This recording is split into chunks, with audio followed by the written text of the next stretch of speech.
Tech Sounds presents EduTrends.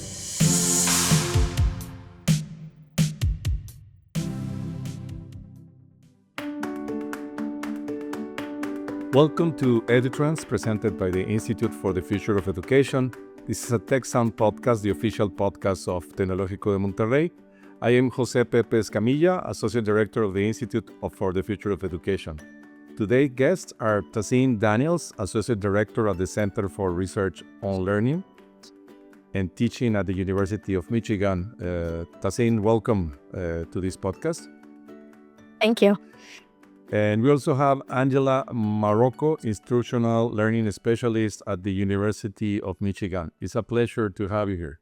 Thank you for having us. Thanks. So we always start this podcast with sort of personal questions, no? So about your professional journey, your personal journey. When did you realize you wanted to dedicate your life to education? But I don't know your life, or at least this part of your lives. I will start with one of you, Taz or Angela, who wants to start with answering this question. Okay. Yeah, so I started my journey in education 15 years ago when I served as an elementary educator. So I taught in K through 5 classrooms, and I did that for 5 years, and I did really enjoy being with students and being in the classroom every day. However, I earned my master's in educational technology, which opened up some additional opportunities and ultimately led me to the University of Michigan, which I've now been at for 10 years.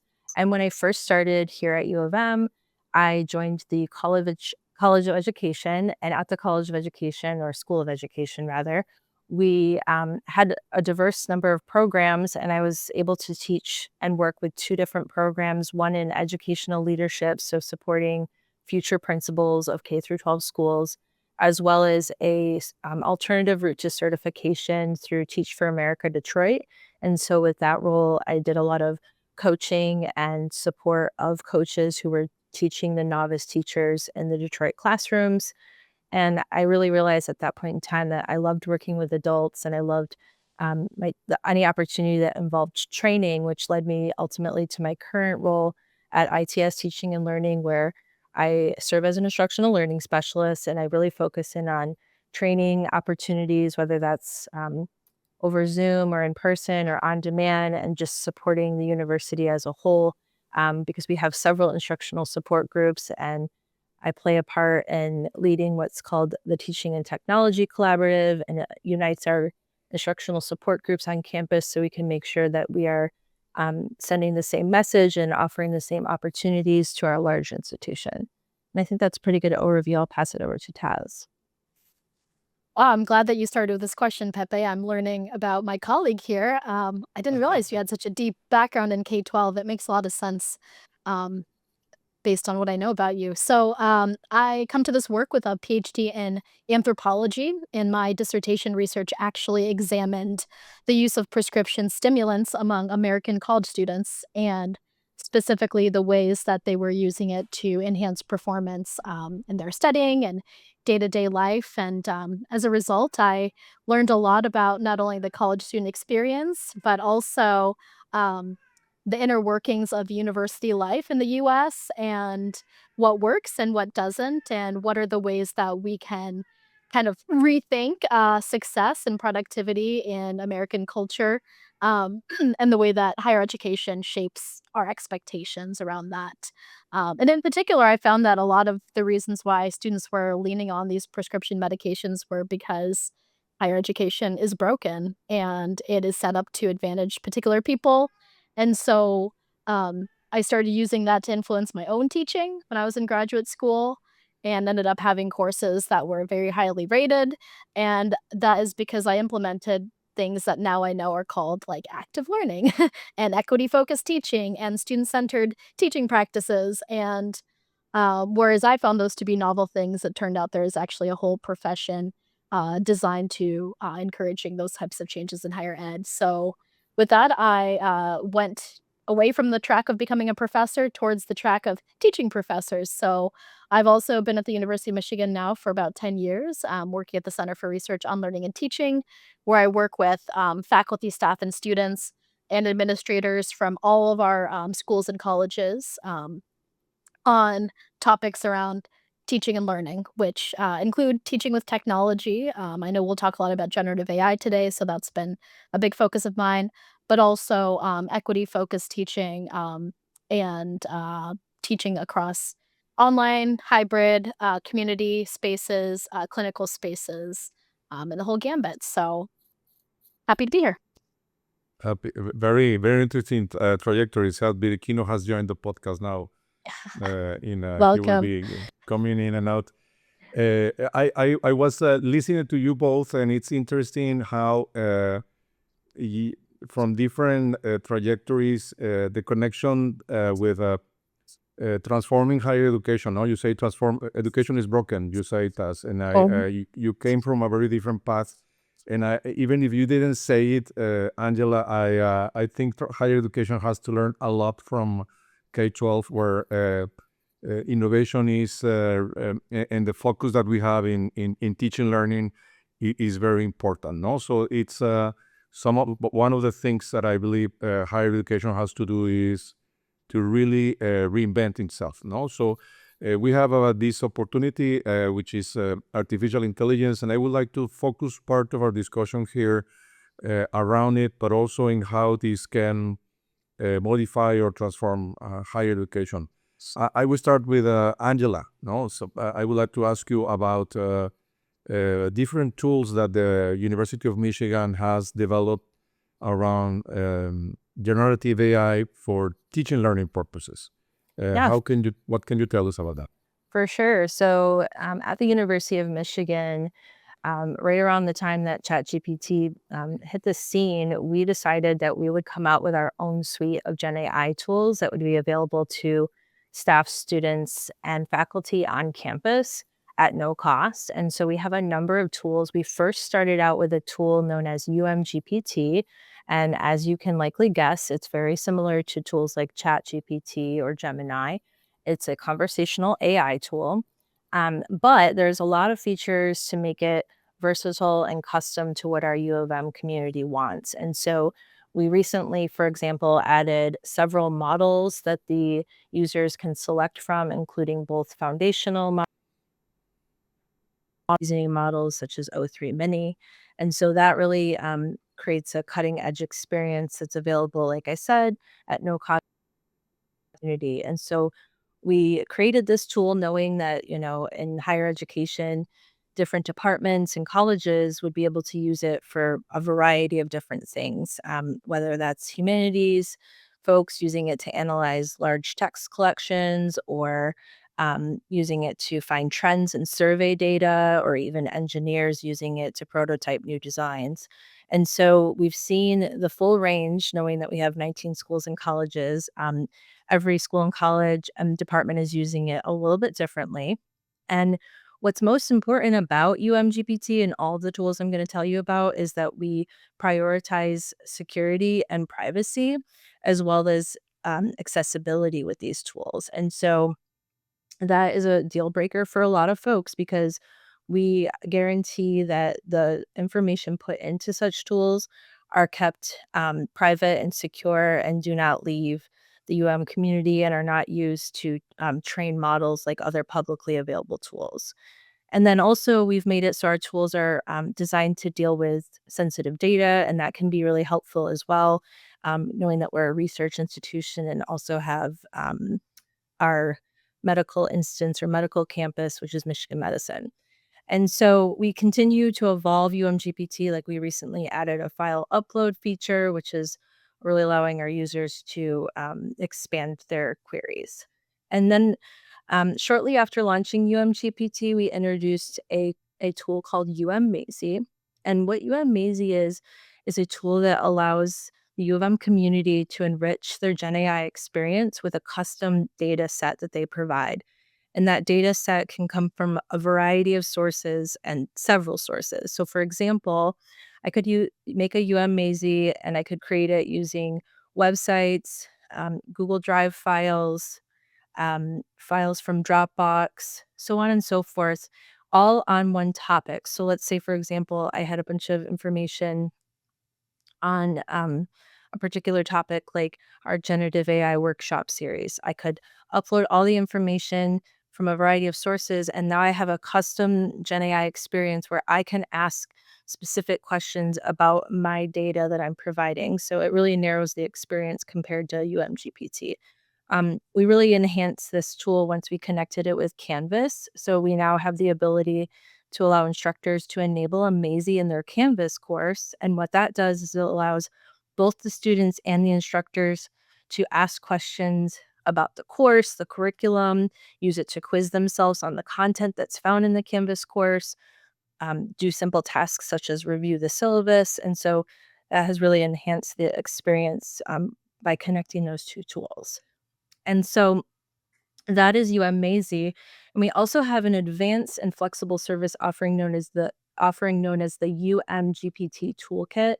And that is designed for advanced users, often coders, folks who require full control over the AI environment and models. And so that is available as well. And then most recently, we launched an exciting app at the University of Michigan called the Go Blue app.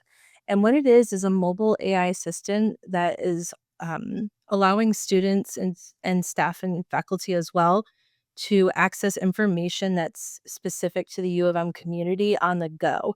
So we see it as a AI companion specific to UM campus.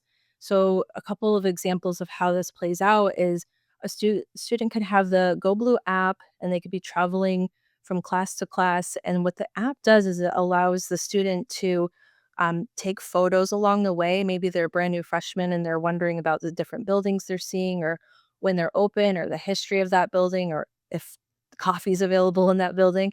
And so they can snap pictures and ask questions. So it has all of that U of M context. But when you get, pushing it further into a pedagogical example, students can also ask questions about their Canvas course as long as the instructor has enabled a Mazie project in that Canvas course. So a student could be traveling from class to class and trying to review for an upcoming quiz and rate on the mobile app. They could say, create a quiz based off unit 2 and make it a 10 question multiple choice quiz. And then right on the fly, the Go Blue app will do that and connect it back to their Canvas course. So it's a really powerful tool that we recently launched to the U of M community. That is it for our tools. I'm sorry. Thank you for your answer, Angela. I wanted to also share with you that we have a tool that was developed here, something on the same space. It's called TechGPT. It's based on the libraries of the access to OpenAI tools through Microsoft Azure services.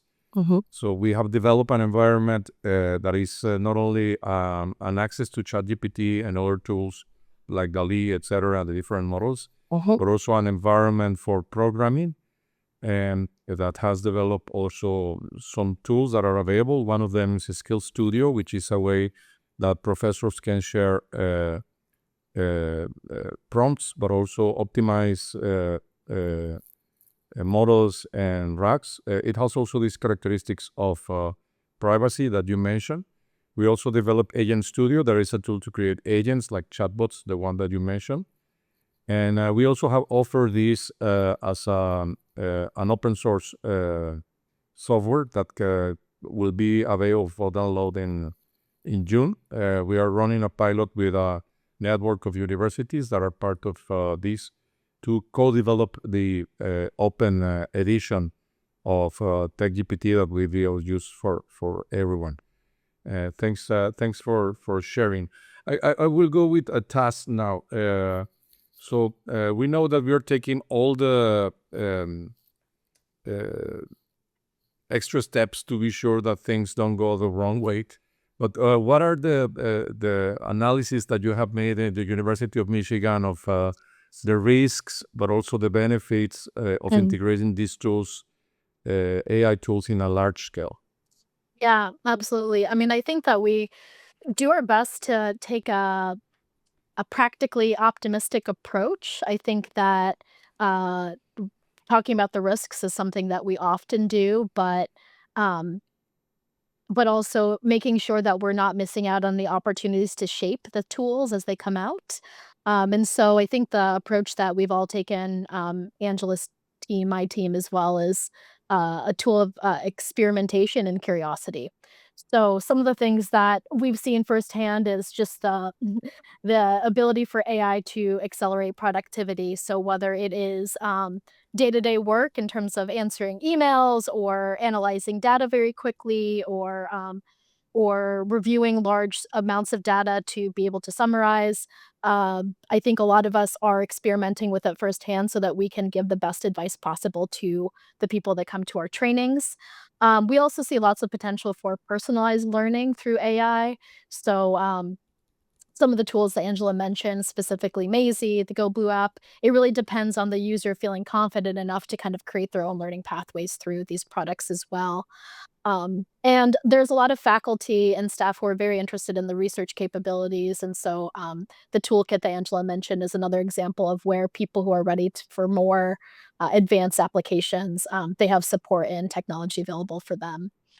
In terms of the large scale implementation, I think there are still people who have not touched any AI tools at all, and some of them, because they're actively avoiding it, but other folks because they just have not had any proper guidance or coaching into it, and so, by implementing it on a large scale, I think that it's really encouraging students, faculty, and staff to really gain some essential AI literacy and skills for the evolving workplace. So for students, that's the future workforce. We're already seeing, data not just at Michigan, but across, the United States of recent alumni saying, "You really need to know how to use generative AI in order to have the edge." And some folks are even finding that without that skill set, they're not able to get jobs, because they're competing against people who do know how to use those tools and are comfortable. And so the more we do integrate it, the more it will become familiar, right, to our population. And then I think another benefit is just expanding access and inclusion. I've said this often, but technology, as a neutral place, it really depends on the user. And so we have worked really hard to make sure that the decisions we're making around policies and practice really do start and are rooted in our values. And at Michigan, that's around transparency, academic honesty, academic freedom, accessibility, equity, inclusion. And so, for me in particular and my team, we've been interested in thinking about ways that AI can actually improve inclusion. So thinking about ways that you know, the financial access is not a burden thanks to the work that, Angela and, her team at ITS have been doing, her colleagues at ITS, but also just, thinking about ways to, provide multiple pathways to educational experiences. So for example, using AI to translate from one language to another or to provide, you know, uh, podcast summaries for examples of readings. And so students, I think, are just as creative, if not more creative, of ways to use AI to expand inclusion than our faculty are.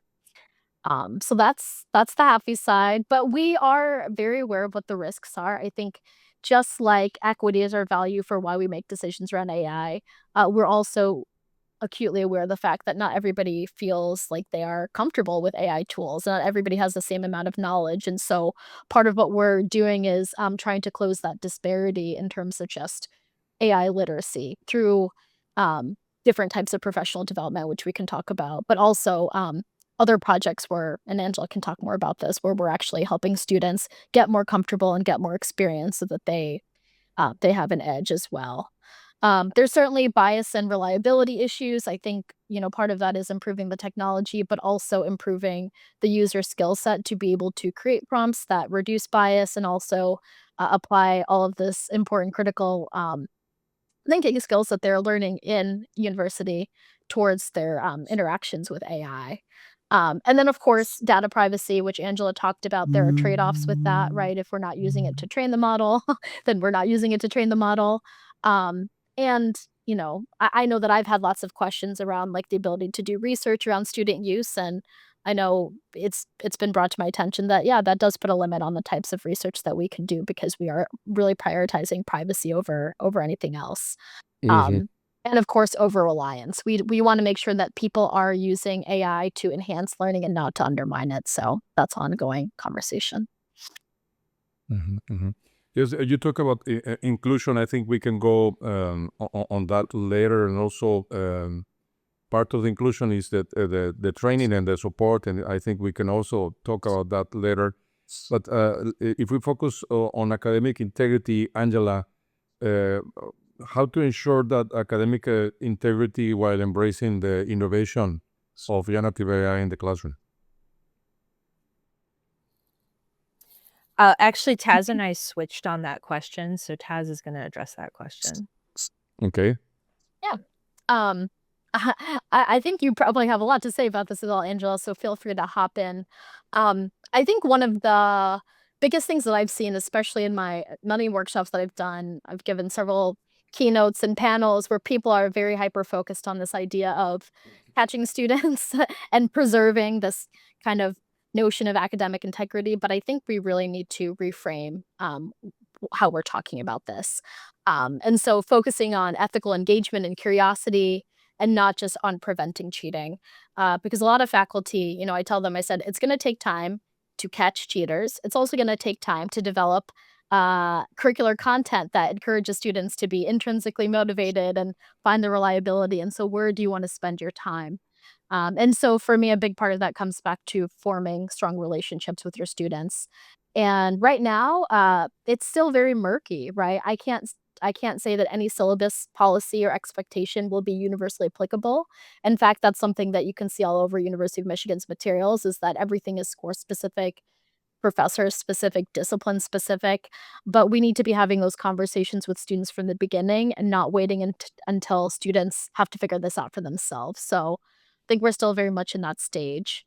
And then finally, I think it's an opportunity to design some more thoughtful assignments where in the past, we're focused very much on the product. So, for example, if you're a writing instructor and you have students write an essay that you grade at the very end, and then you find out, oh no, they use generative AI, or you suspect that they use generative AI, it actually is revealing to us a lot of different problems, right? As we talked about Pepe, the brokenness of the system. And part of that is that writing is not just about evaluating the final paper. Teaching writing should about teaching the component skills. To write a paper requires you to know the subject matter, to be able to form an argument, to be able to cite resources, to be able to gather evidence and put it in a way to know your audience. And so at the Teaching Center, we're really encouraging faculty now rethink how do we emphasize the process of writing so that they're getting feedback along the way as opposed to just evaluating the final product where students may Mhm. feel the time pressure of, getting the assignment in and rely on tools like AI, which ultimately undermine their learning. But evaluating that kind of things on the process has always been like the gold standard, no, on evaluation, no. But unfortunately, it takes a lot of time and bandwidth from faculty. Do you think that AI could be a way of helping faculty to evaluate the process and not just the result? Yeah, I think that's a question that actually came up. Angela and I we just completed a generative teaching with generative AI learning community, and we had a whole session around assessment, and that was the question, right? Uh, can this help save some time for grading? And what our main advice was, based on feedback and other people's experience, is that it can assist with grading, with different elements of grading, but it should not be the sole grader of anything. So, for example, grading is also something that requires many component pieces. For example, developing a very good prompt for the assignment, right? One that's clear and transparent. Creating a rubric that really clarifies for students what it is, what's required of them, what do they need to demonstrate. It requires creating enough active learning activities for them to be able to practice those skills. And what we find is that when you just ask ChatGPT or UMGPT, any tool, to just here's my rubric and now apply this to a paper, is that it will do it to like one for one, it will just scan that. But it turns out that like it misses a lot of the nuance. So it won't be able to tell you whether Angela, I'm using you as an example, Angela, if you've improved over the course of the semester, or whether you are exhibiting other skills that perhaps I left out of the rubric, or other things that really require a human element and a human touch, beyond just the fact that it could get it wrong. And so we work with faculty, develop case studies so that they can think through how this applies to their own work.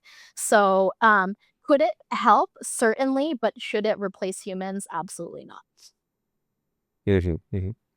So that means that we have to train our students on how to use it, or also train our faculty. Yeah. And part of that training is also tricky because we are not sure of what the work world of the different disciplines will be with AI. So what are the things that should we be emphasizing in our curriculum right now, and what are the things that we need to deprioritize because they will not be so relevant in the future? So it's very difficult to understand right now what the future of AI in the work of business or in the work of medicine, health, etc. be. So with this difficulty in mind, what type of support of training shall we give to faculty to deal with the benefits, but also the risk of generative AI?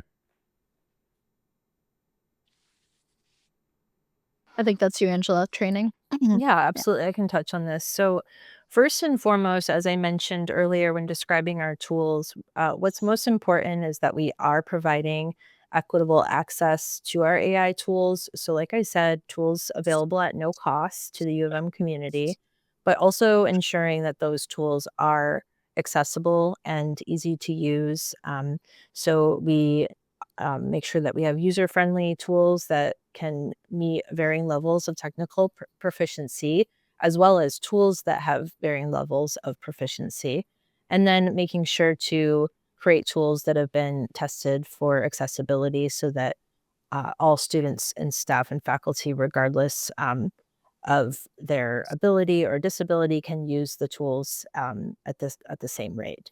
And so that is our number one priority. But really, the way that I'm seeing AI play into equitable access for tools and trainings, and then ultimately the teaching and learning experiences, I see it as a chance to bridge the digital divide to ensure that all students, regardless of their background, whether they're a first generation student or a student with a disability, has the same access to information and technology so that they can thrive in higher education. And so we know that has not always been the case, and that typically, 20 years ago, if you're a generation student, you'd have to often rely on spending most evenings at a tutoring center because you didn't have the background knowledge to necessarily be successful in higher ed. And while there's still definitely a place for such tutoring services, we're really seeing these generative AI tools as possible assistants and tutors so that we're leveling the playing field for students regardless of their background. And so that covers, my main view on it, as well as what we prioritize for our services for for providing an equitable and accessible service. I also wanted to mention that we are doing a lot to differentiate across our training and resources, which is my primary job at the university.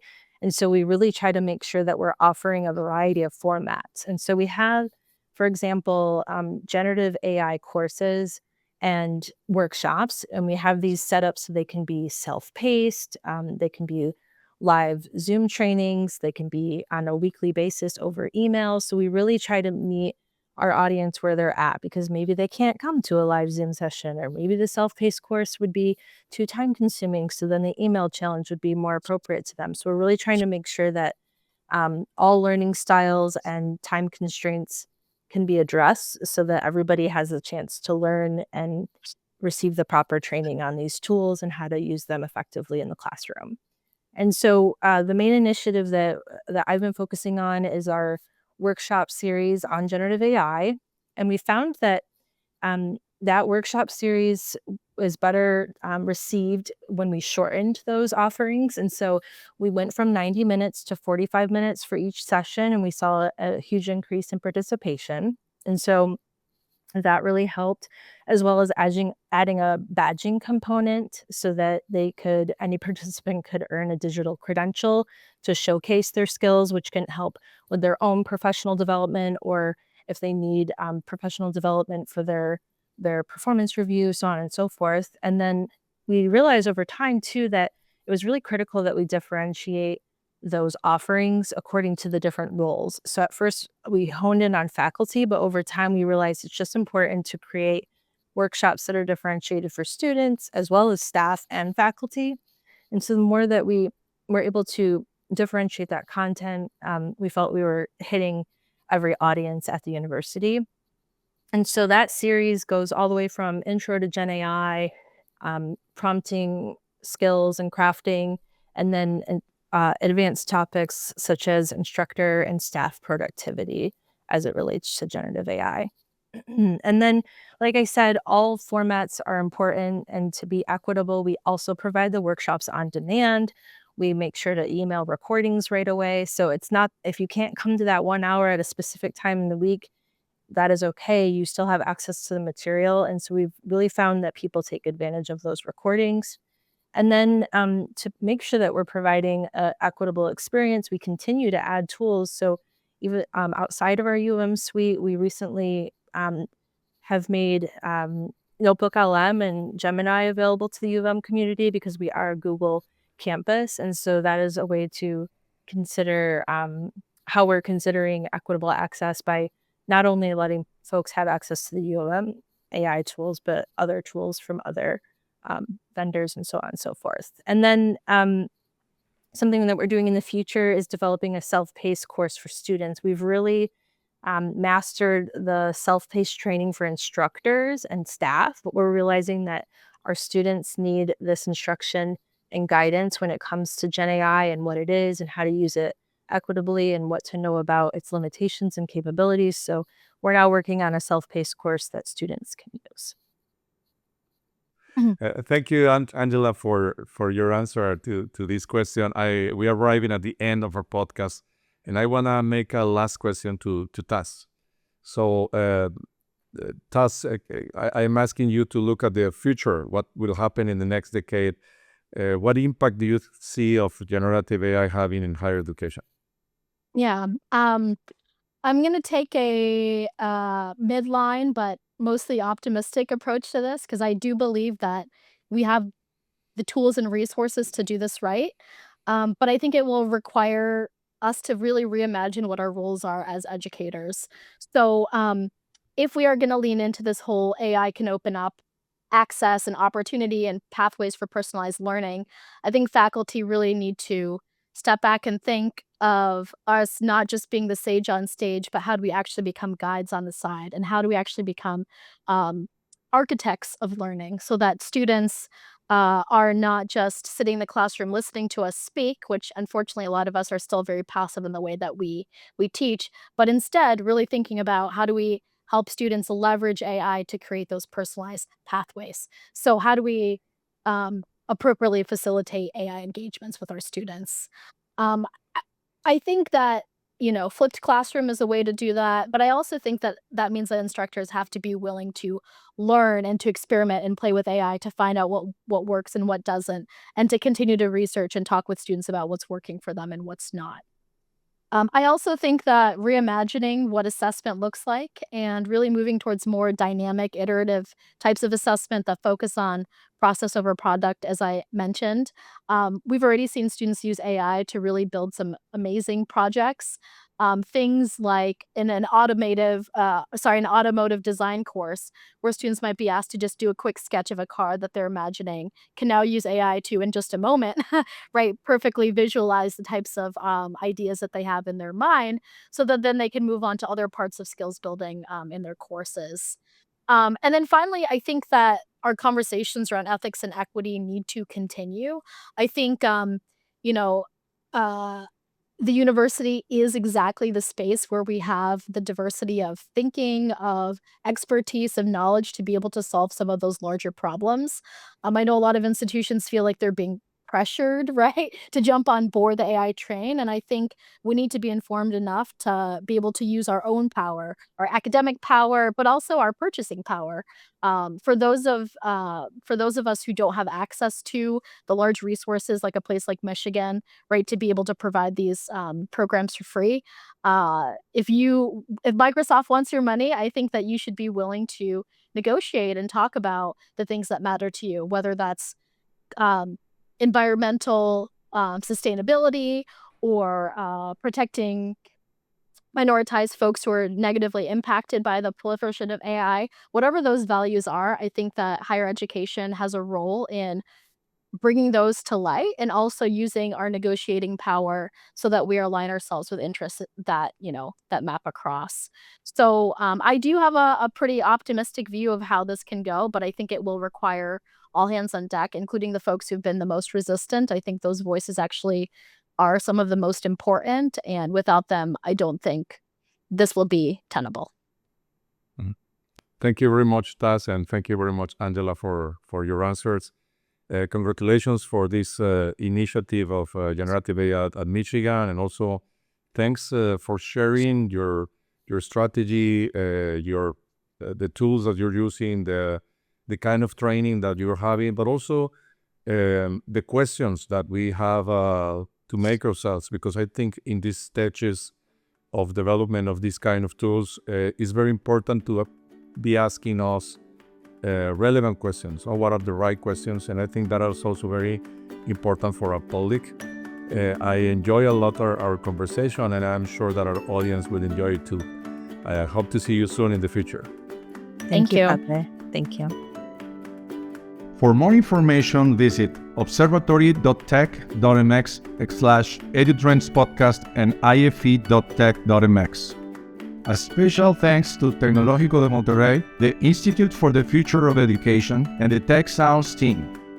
EduTrends producers Esteban Venegas and Cristian Higosa. Stay tuned and play Tech Sounds in your favorite podcast app for other great shows and content.